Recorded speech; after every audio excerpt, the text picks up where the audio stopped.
Hey, fight fans, welcome back to Carl Cruz MMA. Today, I am with a very, very special guest. He is making his return May 31st, taking on, he is Mr. Billy Ray Goff. Billy, how are you doing, my friend? Fantastic. How are you, man? I'm doing good, man. You're such a fan favorite, man. And I think one of the things that really stick out is the way that you fight, man. It's never a boring Billy Ray Goff fight. You go on there, you put on a show, whether it be for Cage Titans, whether it be for CES, whether it be on the Contender, whether it be in the UFC, man. You go in there, guns blazing, ready to go. How much pride do you take in that fighting style? Well, I take pride in the fact that I am tough. Um, it's like no matter what, um, it's gonna take a lot to put me out. Like it's gonna take a lot for me to. I'm not gonna stop going. Like I'm always betting on myself. I'm never gonna quit. And I take a lot of pride in that. Um, I'm not I'm not super. I don't want to have brawls, and I don't want to be known as the tough guy. I want to be known as the slick guy, the guy who's got crisp, clean striking and technique and all that. So it's frustrating to have a few especially like on the when I hit. You go back and you watch some of my performances, and not all of them. Most of them aren't like that. Like you go back and watch the Lally fight, and that was fucking. I was rolling, dude. My defense was on point. Um,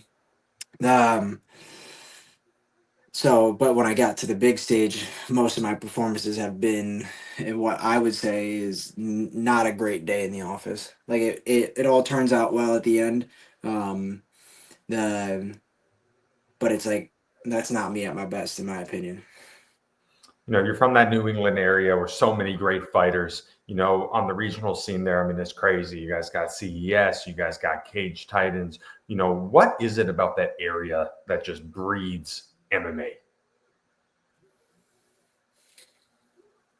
I don't know. I think it's kind of sucks here.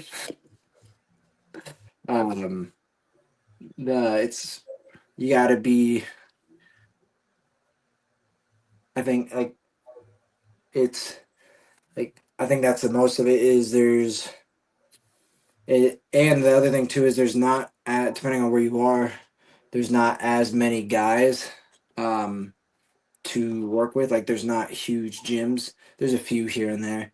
Um but really it's just it's all a lot of small gyms where they're tight knit and like they're all working really hard and you get a good group of guys together and they're gonna produce something good. Absolutely. So, we really saw you for the first time on a big mainstream stage, obviously on the Dana White Contender Series. At the time you took on Shimon Spatritsky, was a very top prospect and still is today. Where were you when you got that phone call? Do you remember who called you and where you were when you were being told you were going to be on the Contender? Well, so it was it's over text. The but I didn't want to be on the Contender Series. I wanted to just go in, but they're not doing that anymore, unless it's short notice, and I didn't really want to do a short notice thing. But when I was fighting for Sumter, or not when I was fighting for Sumter, when I fought Sumter, like that kind of week, um, um, the I had signed with Iridium, and when I signed with them, they said that they get a lot of guys onto the Contender Series. So I kind of knew that that was going to happen. And then I think after the fight, and then like a month later, I don't remember exactly when, he had gotten us on the Contender Series. Um, and my coach loved it. He was like, "Yep, this is a great fight. We're gonna take this one." And so it was like, all right, cool. Like early on, early like before the summer even hit, like it was I think early May that I found out that I was gonna be on it. So I had tons of time. Um, it was good. It was just like, all right, here we go. Like this is what we're doing. We're taking the jump now. Absolutely. So many people watch mixed martial arts in this day and age. I mean, there's cards almost every single weekend. The sport is as bigger as it ever has been, right now. It's crazy how popular the mainstream this has come from something that wasn't even legal at every single state maybe 15 to 20 years ago. Yeah. Casual fans, they look at this, they see the big names, right? They see the Masvidals, the McGregors, the Habibs, and they see the fame, the fortune, the money in it, the bright lights, and like, whoa, being a fighter, greatest life ever.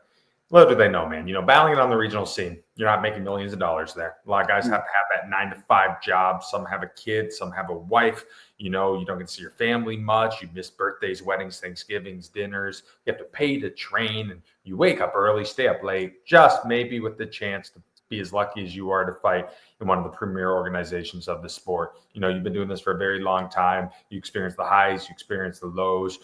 You're at the pinnacle of the sport right now. But what's made you keep kicking, keep screaming, keep on going with the journey through all the years?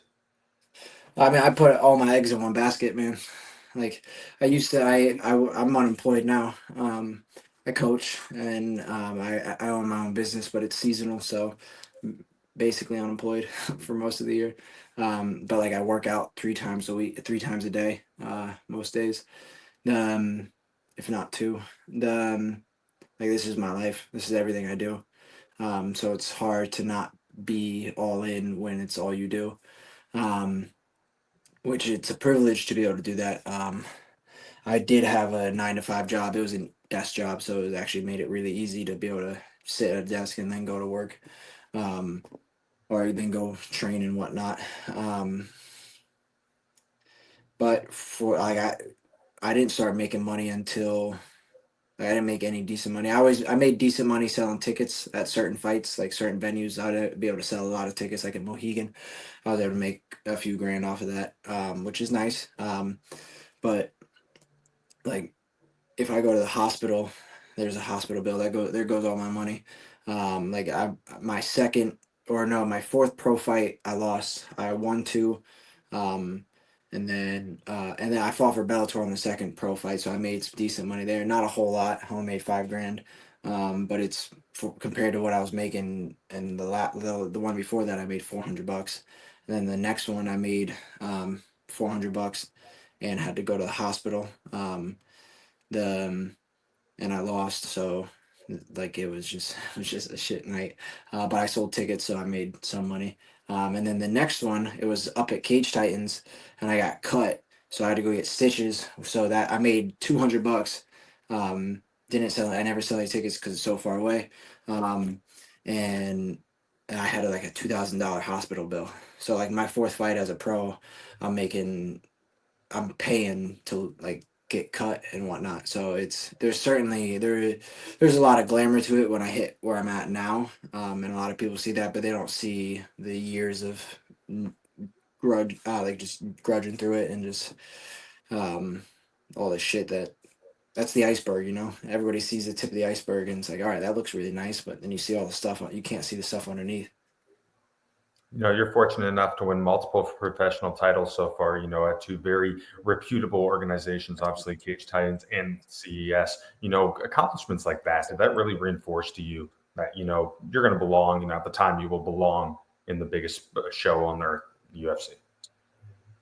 Um, I felt um and I don't think it's because it's like, oh, I'm so good that like it's never been, oh, I'm just really slick at this and I'm so good. I'm beating everybody up at practice and I beat up everybody everywhere I go, that it's like, all right, I belong on the big stage. But it was like I knew I was going to the UFC. Like I was like, this is where I'm going. This is like I belong there. And I think it's like I said, it's not because I was beating everybody up, but nobody outworks me. Like I work so hard that I know I can get there. I know I'm gonna end up there. But having the like the title fights, the bigger fights, the bumping up a weight class on short notice and winning a second belt within a month. That all of those it was like, all right, yeah, like it's gonna happen soon. I'm collecting all these gym badges like Pokemon, and it's like, all right, I'm gonna get my shot sooner or later. I'm doing all like I knew it was coming. Absolutely. After winning on the Contender Series, taking on a very tough guy like Shimon, were you able to kind of reflect on the journey a little bit, see the sacrifices, the highs and the lows, and be like, wow, this all came to fruition? Yeah, well, not after the Shimon win. I don't like it. Never like I got to go. I went out to the PI. I was gonna fight Themba, and then pulled out because I had double knee surgery. And I was like I had it was like sick. I'm in the UFC, but it was never like wow, I'm in the UFC until my debut, and I remember being in the arena with my name like on the banner, and it was like wow, I'm like I'm in the UFC, dude. That's when it really hit when all of that like going through all the fight week stuff for the first time. That was like this is I'm here. Yeah, absolutely. You made your UFC debut against Kinoshita. What an amazing victory for you, man. You were able to put him out there in the first round. Walk me through the finishing moments, man. What were you seeing before you were able to finish it? Um, I felt good in there. I felt very present. I think one of my favorite like my favorite memory about that is like there's a point where I circle off and touch my nose and look at my hand, and it's because my nose got cut a little bit, um, and the I was just looking at the blood, but I remember being so like present and like comfortable and aware in there. It was just like that. That was my favorite part, and I was able to hear my coach really well. I got the finish because of my coach. Like I didn't see what it was. I didn't see why he was calling when he called, but he called for me to drop it to the body, and that's what got the finish. Second contest out there for the UFC, your last one, Trey Waters, fight. Unfortunately, you weren't able to pull that one out, but fight of the night, man. I mean, you look back at that, that was fight was super entertaining. I mean, you show how tough you were, you show how talented you were in that fight. Looking back at it now, what are the thoughts? I still won that shit. I still believe I won that. Even when I go back and watch it now, I landed more strikes. I had more control time, more cage control. Yeah, my face was a little redder. I had a bloody nose, but it's like he needed knee surgery. I didn't. I destroyed that leg. If you look at the strike count and the variation and controls and takedowns, it's like yeah. But I know I fought like and outside of that, like it's I fought like shit in my eyes. I know everybody like it was fight of the night. Everybody loved it because like yeah, I went in there and slugged it out and I looked tough. But like I said, I don't want to be the tough guy. Um, the like I already proved that I'm tough. I can stop doing that.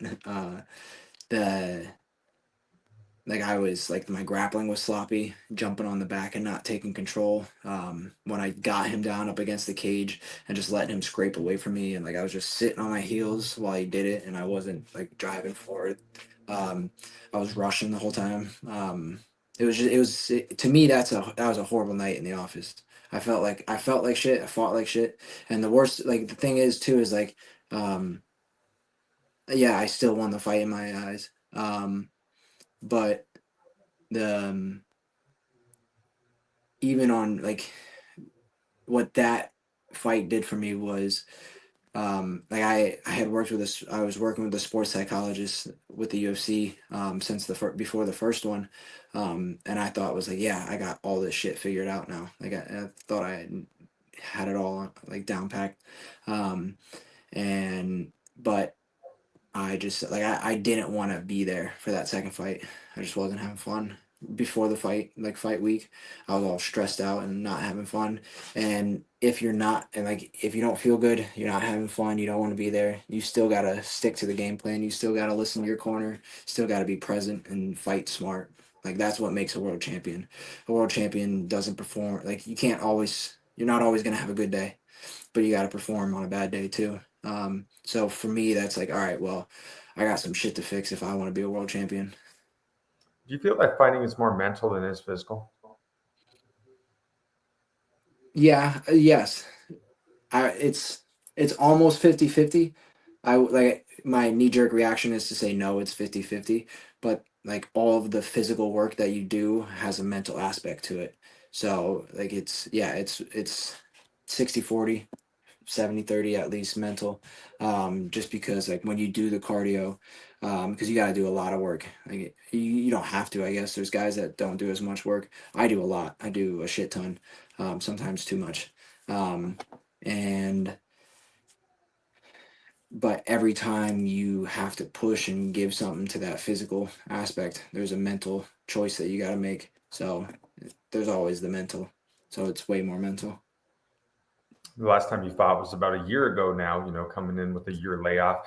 Supposed to have a couple of opponents lined up earlier this year. Looks like they both fell out. What exactly happened so far this year? So I don't really know. I was told at first I wasn't told anything about why Nicolay pulled out. It was undisclosed. Um, and then I found out later that I believe it was a visa problem. Um, which I mean, I thought he lived in Miami. I thought he lived in Florida. But it's whatever. It doesn't matter. Then we switched over to Fugit, which was love that. We'll take that. Um, and then he pulled out with an injury, which is like, okay, whatever. This sucks.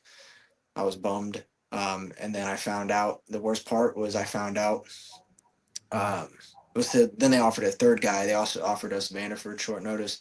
My coach was just like, no, he's not in the UFC. That's stupid. It's a dumb fight to take. It's all risk, no reward. We're coming off a loss. It's like, yeah, and Vanderford's good. You can't argue that. Like, yeah, I believe I beat him. And I'll fight him any day of the week. But my coach wants a camp, and my coach makes the decisions, not me.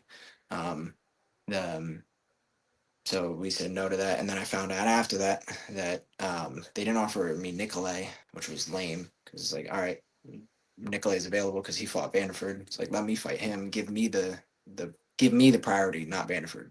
Like, yeah, you want Vanderford on the card, but if you give me the chance to fight Nicolay, yeah, I would have taken that in a heartbeat because we were already training for him. Like, I mean, it's whatever. But then I found out that Fugit was hurt 2 weeks prior and just never said anything. Because like the thing is if 2 weeks prior they said, "Hey, do you want to fight Vanderford in case Fugit pulls out?" Yep, that's 2 weeks to train for him. That's all I need. Um, but like I was gonna fly out the next day when they offered me Vanderford, so it's like, all right, there's no time to prep for him in the slightest. Just gotta go out there and fucking wing it. And coming off a loss, my coach is like, that's dumb. It's dumb decision making. You excited to get back out there? Absolutely. And it's not even like I'm excited to fix the things that I need to fix. I'm excited to go out there and put on a show, like in the way that I want to put on a show, not just a brawl it out kind of way. Like I want to get in there and have fun.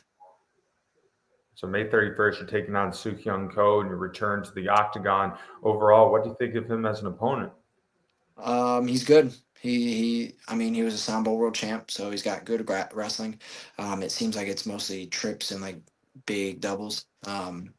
He hits. I know he's tried a couple inside trips on his contender series, so he's good. He's good inside the clinch. He throws knees and he throws heavy hands. He doesn't elbow a lot. The Doesn't throw a lot of kicks. Doesn't throw a lot of punches and bunches. It's usually like one or two, three tops. Like he'll roll his punches. He'll go from righty to lefty with big overhands. Everything's kind of looping. Um, but he hits hard. He looks like he hits hard. He looks strong. But I can see holes in his game. I'm sure he sees holes in mine. But I can definitely see where I can capitalize on stuff. You're a very well-rounded mixed martial artist. You can handle the wrestling well, you can handle being on the ground well. That striking is very elite. It's very crisp. It's a lot of fun to watch for the fans. Do you think that's going to make the difference in this one? I think I think the difference, yeah, it's not so much the striking. I don't know if you're asking about the striking specifically, but the well-rounded aspect, absolutely. Um, the I have a game plan for each round. Each round's going to be a little different, um, and I think it's going to be like that, well-rounded. You're going to see a lot of it, and I think that's what's going to be the difference is because he's not going to be able to adjust to me adjusting the rhythm and whatnot. You get to duke it out in the Apex for this one, back to where you did the Contender Series. Overall, is there a difference? Do you prefer the Apex? Do you like the arena environment? Does it matter? So I haven't fought in I've mostly fought in arenas. So the arenas are nice, but I like the Apex because it makes it really easy to hear my corner, which I love. I love that. The the I'm gonna change my walkout. I change my walkout song every time. I have every single time.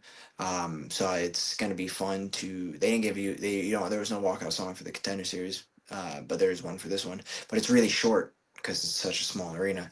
So it's like, all right, it's gonna be a really quick thing. So that's fun to think about. Like it's fun to just play around with the walkout song. Um, but I like the Apex, and the biggest reason I like the Apex, or just even T-Mobile would be the same, I think, other than the crowd and not being able to hear as well, is I get to use the PI during fight week, which like that's nice. I don't have to train in the hotel.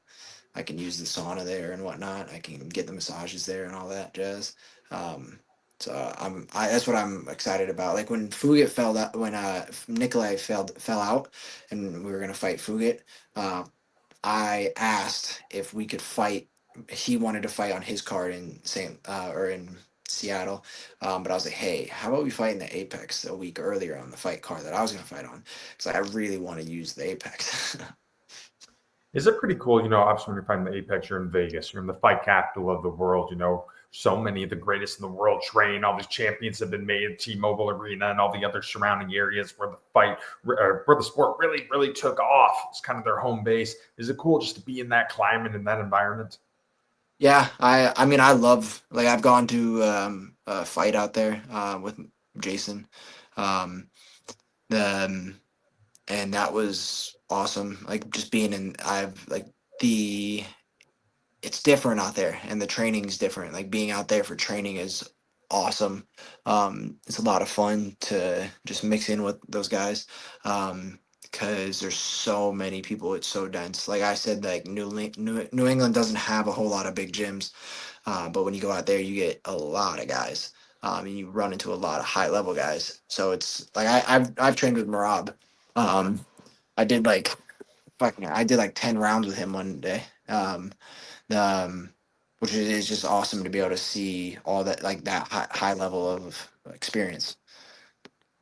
Speaking of Marab, he's got a big fight coming up, rematching Sean O'Malley. What's your thoughts there? Does he get it done a second time? Yeah, I don't see O'Malley handling Marab. I mean, he had fine cardio. Um, O'Malley didn't gas out. But I don't see O'Malley making the changes to handle his wrestling. Um, but I wish O'Malley. I think O'Malley deserves a rematch because it's not like Marab beat him up really badly. He handedly won for sure. Can't get second guess it. Um, but the but it's not like he beat him up. He just wrestled him. So yep, you got wrestled, dude. Good luck, because he's probably gonna do it again. You yourself are starting to become a fan favorite. I think a lot of people really enjoy your personality and the way that you fight. Are you starting to feel the attention, man? Have you noticed an increase in maybe popularity following all that stuff? I mean, after the last fight when I won fight that night, I got like 3 or 4 thousand followers from that. Um, but I'm like I haven't like I don't feel famous, you know. Um, I don't like that still hasn't really hit me. Sometimes it does when like my buddy's in boot camp right now. One of my he trains with me and he's in boot camp for the Coast Guard, and his buddy Monk. I guess he because I've been sending him letters, uh, and he was like, "Dude, is that the Billy Goff sending you letters?" And he told me about it, and I'm just like, "What?" It's fucking weird. Not weird in like a bad way, but like it's just that like it's I never feel that way, you know. Like I don't feel famous. Like it hits me every once in a while that like a lot of people know me, but I don't feel famous, you know. It's pretty cool when you get messages on Instagram from maybe younger fighters, or you see younger fighters in the gym that are looking at you kind of as an inspiration, asking you questions, trying to kind of get where you are right now in your point of life. Yeah, I think that's my out of all of the like success that I've had, the my favorite, like the fame, I guess. I don't feel famous, like I said, but the fame that I've had, the attention that I've gotten, being able to climb to where I have, having the resources that I have, I've been able to use that and help like my teammates cut weight better, rehydrate better, um, just prep better in general. I brought teammates out to Vegas. And it's just being able to use myself as a resource for others is like I love that. And I get messages from people. There's like quite a few people who message me, and like I get to it's such a privilege to be able to inspire people. With just like I'm just working hard and fighting and doing what I'm doing, but for a lot of people, it's like, man, like you do, like that motivates me so much, and like that, like you're such a huge like inspiration for me, and that's a huge privilege, and I'm like extremely honored that because of what I do I get to do that. For you, what's the ultimate goal? Be the best that's ever done it.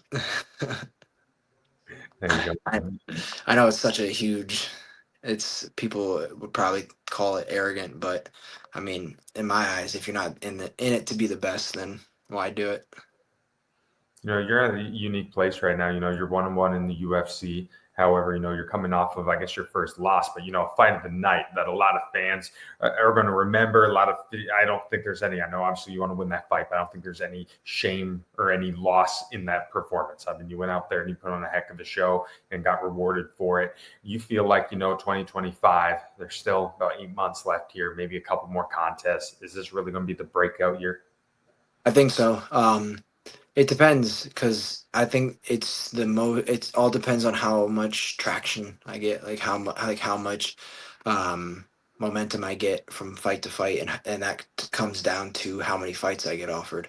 Because I had one booked for February, um, but I was asking for a fight since August. And there's so many guys on the roster, like it's not the UFC. I know it's there's so many guys on the roster. It's hard to get guys fights. It's not like they're just like, oh, we don't care about you. It's just like, yeah, dude, we also have 1,200 other guys that we have to offer fights to. So it's hard. Um, but if I get enough momentum off of this one, then I can, like, if I get people wanting to watch me fight more, then it's like, all right, hey, give me another fight, and I have more pull, and I'm more likely. They're like, yeah, we want to put you on another card. And it's It's not. I think they like me. I think Sean likes me. I think the UFC likes me. Dana White likes me. I think I'm in a good spot. I just want that ball rolling. Like I want to fight 3 times this year. It's kind of crazy to think about. I started watching this sport in 2005. The first season of The Ultimate Fighter had a lot to do with it for me. But, there was a time where, you'd have like one pay-per-view a month, maybe a fight night sprinkled in there and here and there. The roster was a lot smaller, less eyeballs were watching it. It wasn't on ESPN. It was on, Spike TV back in the day. Is it crazy for you? You've been watching this for a long time, I'm sure, to see how this sport has just excelled and grown and how mainstream it is now. I don't think it's shocking. I think it was bound to happen. I think the UFC is the reason it's happened. Obviously, like they're the main catalyst for it. Um, the and like people complain about the Apex shows and whatnot, and people complain about certain fights, like, oh, it's like they're putting on fights, dude, and they're putting on fights all the time, and like you need the Apex to do that because they can't have an arena every time. Um, the and having that big roster helps a lot with that. Being able to just guys are always ready to fight. Um, so but it's not shocking at all because they've done such a good job at marketing. They put so much money into like growing the sport, getting eyes on it, the ESPN deal, and just the like. Connor was a huge part of it too, unfortunately. So the like it's just there's certain like they just play the UFC played certain things right, and it just blew up. Yeah, absolutely. For you, what do you want to be known for? Obviously people know you for that UFC guy, that guy who's tough as crap, that guy who always brings it, who only goes forward, does not go backwards. What do you want fans to know you by? Um, well, I want to be the like I want to change the sport. I want to look at like I want to be looked at as like another GSP. That's what I think GSPs between him and Mighty Mouse are the best that have ever done it. And I want to be up there. Like I want to be like, oh wow, that guy, he's doing something different. Um, and I think I have the skill to do it. I think I have the footwork and the fundamentals, and I'm well rounded. And I think I have the drive. I have the heart to do it. Um, I have the intelligence to do it. It's just a matter of going out there doing it. And it's not always like I could all the ducks can line up, and you get clipped and you get knocked out, and it's just bad luck, dude. So there's a certain amount of luck going into it. Um, but that's what I want, and also being like outside of that, just being a good dude. For you, what does it mean to call yourself a martial artist? um, to live a lifestyle for your art, to give everything you got for it. I don't. I've always and this will be like it's like a I don't know if it's corny or like just a cliche. Um, but I don't look at myself so much as a martial artist. I look at myself more as a farter, fighter.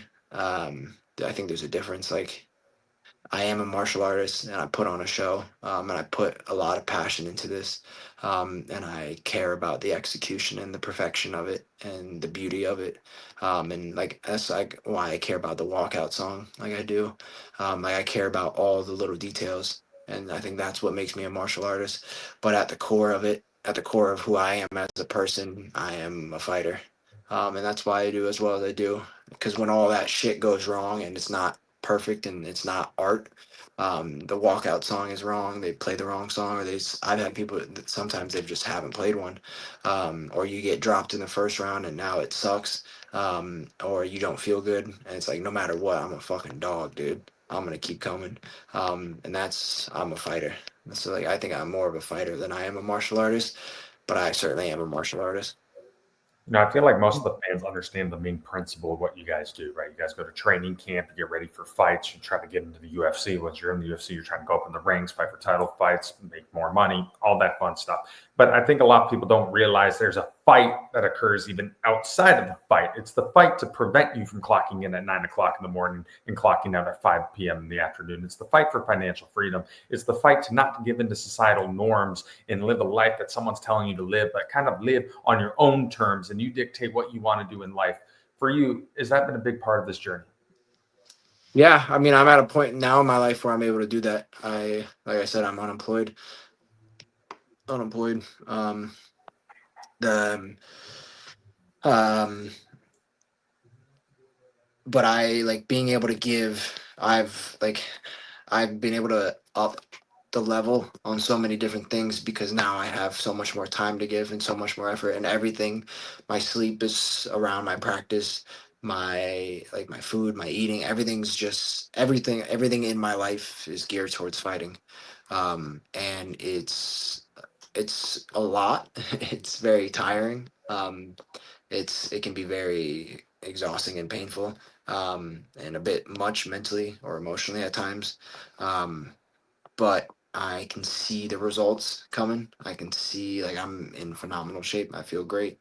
Um, so I can see how it's paying off. And it's even though it sucks at times, it's a lot of fun. And it's a privilege to be able to do this. Awesome. All right, Billy. Last question for you, my friend. In a perfect world, what is the outcome you take on Seok Hyun Ko May 31st in the Apex when you return to the UFC octagon? Perfect world. I piece him up in the first, beat him up in the second, and in the third round we bang out, and I put him out in a highlight reel finish for the fans. Awesome, man. Well, hey, Billy, thank you so much for your time. I know you're getting ready for the fights. I was probably going at 5 million miles an hour right now, but I really appreciate it. And I look forward to seeing you get back in there. Appreciate you, dude. Thank you for the time. Absolutely. That's it for us tonight. I'm Carl Prusa. He is Mr. Billy Ray Goff. Watch him May 31st, returning to the Apex, taking on Seok Hyun Ko. Take it easy, fight fans.